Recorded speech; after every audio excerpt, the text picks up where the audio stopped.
Today I messed up by laughing at a woman's unfortunate demise in a full auditorium.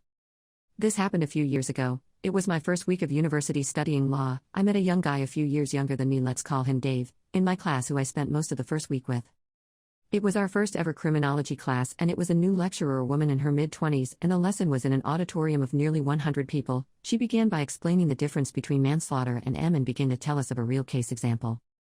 The lecturer, who ended up quite red in the face, explained about a couple engaging in some form of role play and eventually ended with him fisting his partner. A signet ring he was wearing caught inside her, and she unfortunately ended up bleeding and passed away.